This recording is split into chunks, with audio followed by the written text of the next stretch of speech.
Okay, well, we are ready to do one last step in the disassembly process of the timing belt job on this 2000 Protege with a ZMDE 1.6 liter engine.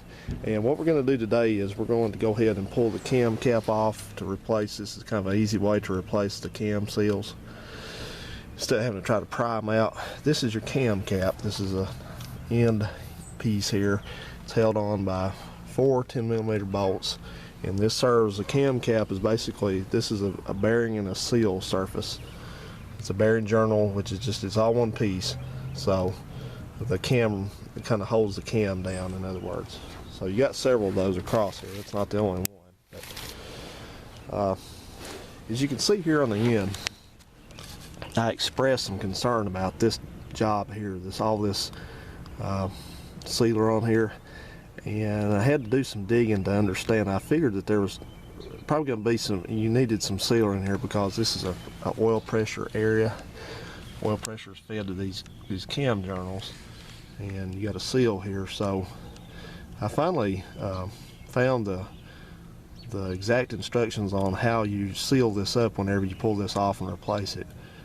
And I can tell you right now, it is nothing like this goobered up job. All this stuff here, that shows a total lack of understanding about how this is done. And this is probably where our oil leak has come from, because you don't put near as much of this sealer.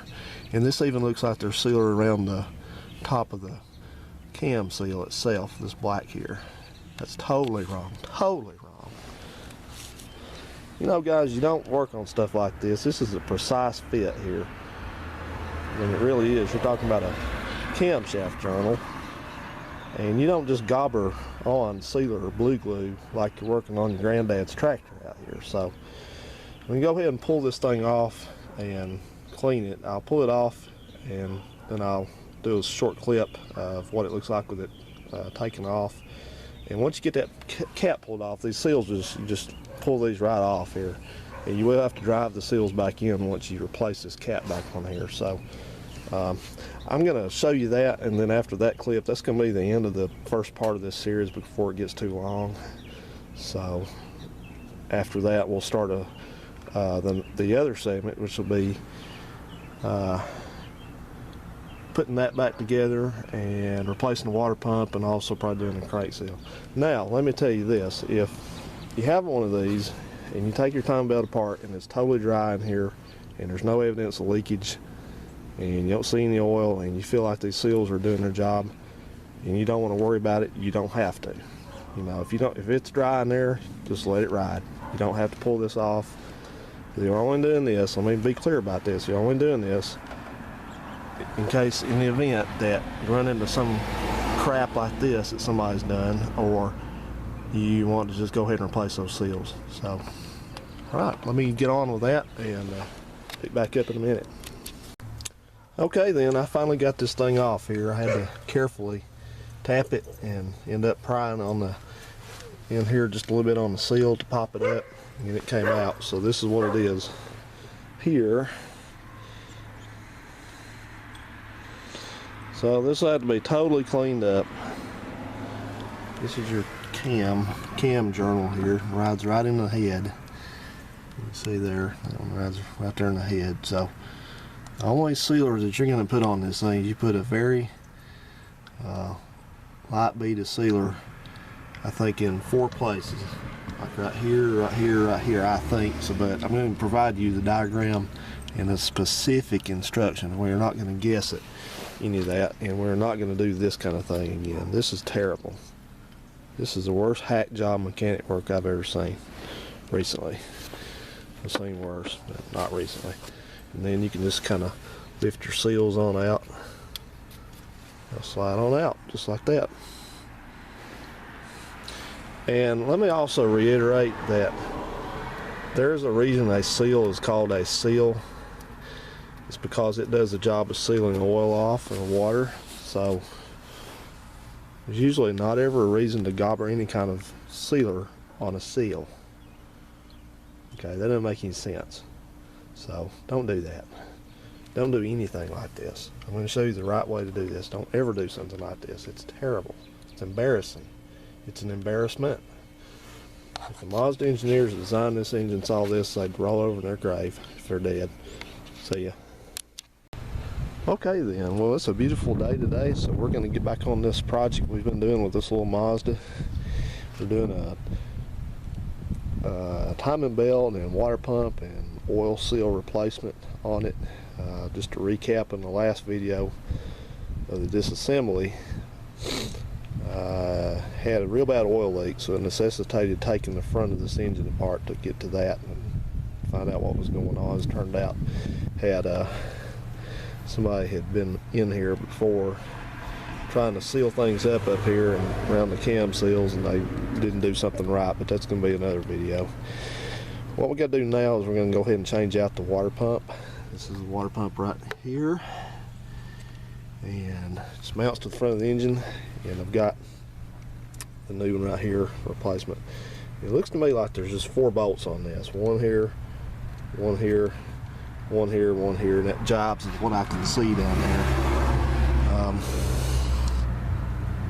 Because it looks to me like, let's see, this bolt, don't pay attention to that one down there. That's on the engine itself. Here's the water pump, bolt, bolt, bolt, and bolt. So that should do it. What we got to do first, though, we've got a water hose coming from the radiator right there, and it's got an outlet on it that hose goes to. So we need to get this power steering pump disassembled and out of the way. And as I was saying in the first part, I was messing around with this power steering pump, and it looks to me like it's missing some of its linkage.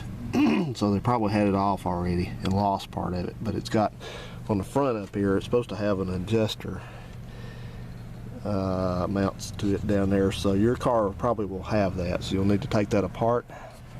And then you got a pivot bolt, as I showed in the first video also, that's right there. Let me point to it.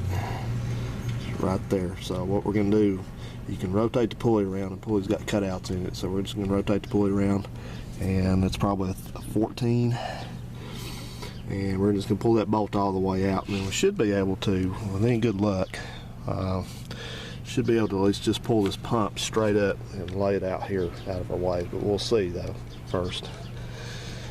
We'll go one way or another with it, so let's do that now. Alright, well, just like on the alternator, it's not so simple. You don't have to take the pivot bolt out. I did, and it's not even necessary. That didn't do anything. So now I got the pump kind of out of position on the bracket, and I'm going to have to fool that thing to get it back together. But anyway, what has to happen is, to get this power steering, it's the whole bracket and everything has to come out of the way. You see it laying off to the side now. It's up towards the front. What I did was, you got 3 bolts. These are them there. They're 14mm bolts, and you see, hopefully, you see there on that bracket, you see those bosses on there. That's where all 3 bolts go.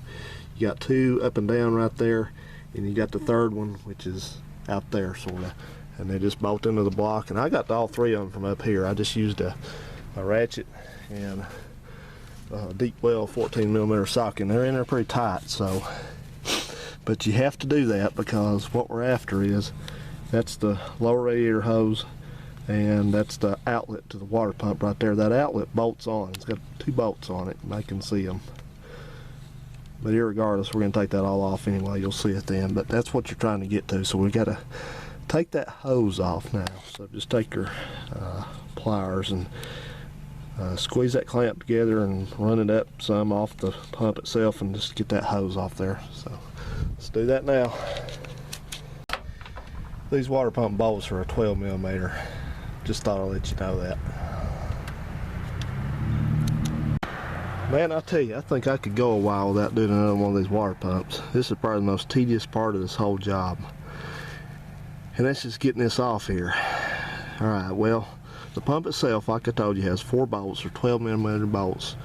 So, but before you do that, you got to go over here. First thing you need to do, you need to get this power steering pump as far out of your way as you possibly can, because you're going to need room to get down to this stuff down there. And what this is, down here, I've loosened it and kind of pulled it away here a little bit. Oops, that's not the word. Let's see what I'm doing. Anyway, this is a water outlet down here. You can probably see it moving. It's got 2 bolts to hold it on. I think they're 12s also. I've got them pulled off. Yeah, there they are. Anyway, take my word for it. And something to know about that is back here on this thing, at the back of it, meaning in that way towards where you can't see. Let me do this. That way, on that water outlet, there is a tube that pushes into it, and it's got should have an O-ring in there. So once we get this water pump, the water pump will not come out with that water outlet on it. So now, because you got a dipstick down here, and dipstick is metal and it won't come out easy. So let's see now if we can lift this water pump out of here. Hopefully. Oh no, it still won't come out. What the heck, man? Okay. Man, I'm telling you what, it's bumming me out. Let's see, what do we got here? Alright, well, let's see what I've done. At least I'm doing this, and you guys will know beforehand. I'm the one having to figure this stuff out. You got a bolt right there that bolts onto the, see right there? Oops. Oops, don't drop it. See that bolt? That goes to the alternator bracket. You got to take that out before the water pump will come out. So let's do that. Well, we got the old water pump off finally, and I'm surprised to see this one actually had a steel shim gasket behind it, which is really nice because it came right off and didn't leave any kind of residue, so I didn't have to do any scraping, so I'm a happy camper. So I just sprayed it down with some brake cleaner and wiped it down good, and the new one's ready to go on. Have it here. So here's your gaskets that go with this. You've got a really large gasket for the back of the pump. You've got a small gasket here right there for the outlet, and then you have your O-ring. Don't forget your O-ring.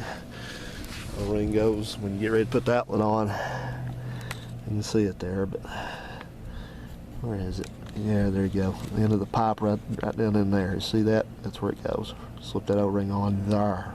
So, alright, let's put this water pump on, and then we can get going on some other stuff with this.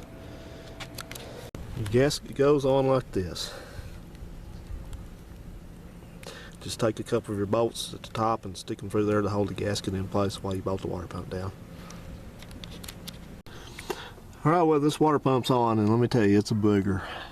You gotta get this silly water outlet put back on here the right way, and I think if I had to do it again, I would definitely drop the air conditioning compressor loose from the block, because you just don't have hardly enough room to get to those 2 bolts to hold that water outlet on.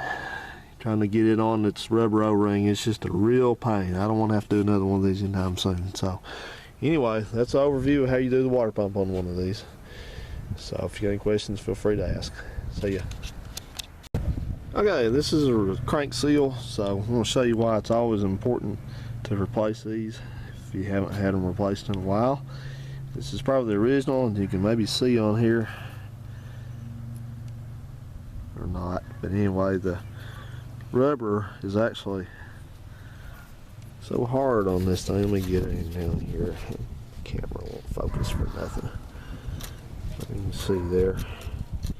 The rubber is actually so hard on this thing now that is cracked. It's got cracks all the way around it. Don't mind the damage where I had to get it taken out there, but sure enough, it's got a, there you go. See that? It's all brittle. It won't even, look at there. See that? So that's why these things start leaking and stuff. So as opposed to the new one, that it's nice and still pliable, of course, because it's a new one. So we're going to reinstall this. It's pretty easy to do. You just put it back in, make sure you have the lip where you can see in there and see the spring and stuff. The flat side goes out. This side here goes in towards the engine. Make sure you put it in the right way. And it's pretty simple to do. Just put a little oil on the inside circumference that goes around the crank, and then you just carefully drive it in. Just get you a socket or something that's deep enough to push that thing in there whatever you want to use. You make yourself up a little tool if you need to. And just carefully tap it in and get it in there nice and flush. Alrighty then, the crank seal's in. Used a whatever this is. This is a 36mm impact socket to drive that in flush. It fits just perfectly in there. So there you go. There's that. Now let's do the cam seals. Okay then, well, what we're doing in this step is we're going to put our cam cap back on so we can put our cam seals in. Now, once again, if you're not replacing your camshaft seals, you have no reason to take that cam cap off at all, but it's usually a good idea to take the cam seals out and replace them, you know, and you can just, removing the cam cap's not a big deal. So, as you may remember, I had to because somebody had previously been in here working on this car, and they goobered up this with a whole bunch of blue glue and orange glue, and just a real crappy job they did. You know, it's not like you making up end seals for that old 350 Chevy. You got to be a little bit more precise on these cars. So what we're going to do is we're going to you can see I've got this all nice and clean now. I actually use my fingernail to scrape all that stuff off so I didn't gouge up the surface.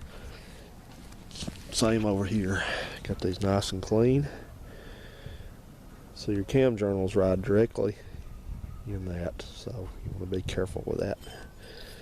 And once again, just kind of go over it, make sure it's nice and clean, and all that. So it's all ready to go. And of course, this side you can see has got some deposits on it, so you know which side goes in.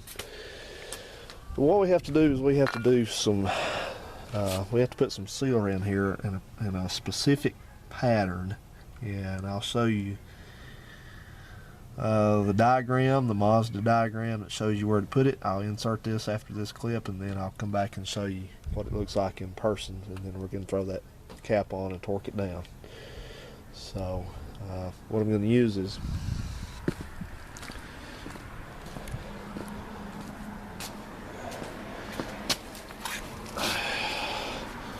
I use this kind of, it's called ultra gray, and that's what that's what most of the foreign manufacturers used from the factory to seal things like this. So we're just gonna go back with that. This stuff's not cheap, not at all, but it's got to be done. So anyway, I'm gonna get that ready, and I'll show you what it looks like in a minute.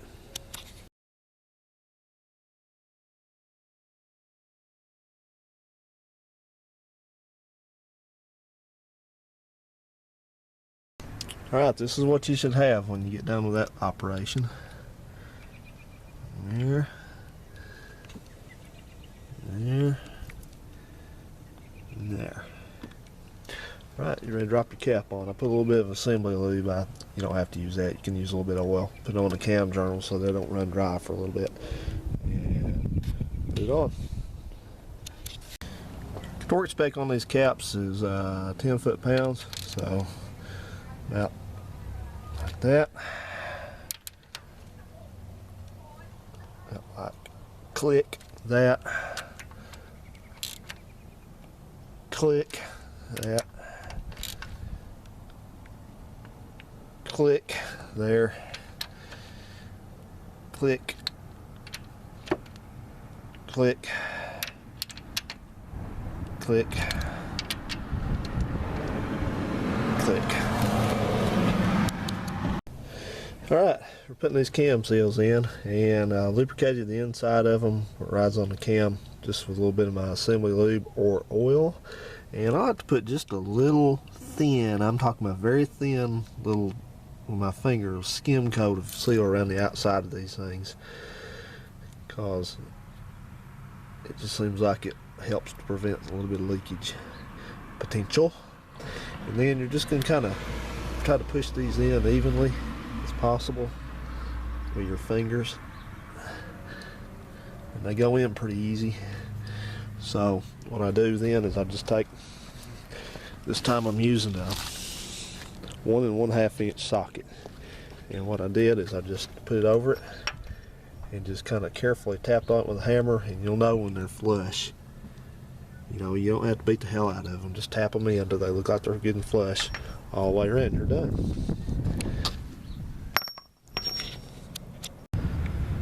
Well, as the sun sets slowly in the west, I think I'm going to do one last thing here on this today. And that is I'm going to put the cam pulleys back on.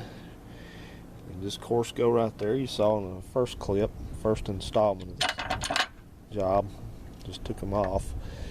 And it's really next to impossible to mess this up. These camshafts have a locating dowel, each of them right there, and that faces straight up at top dead center.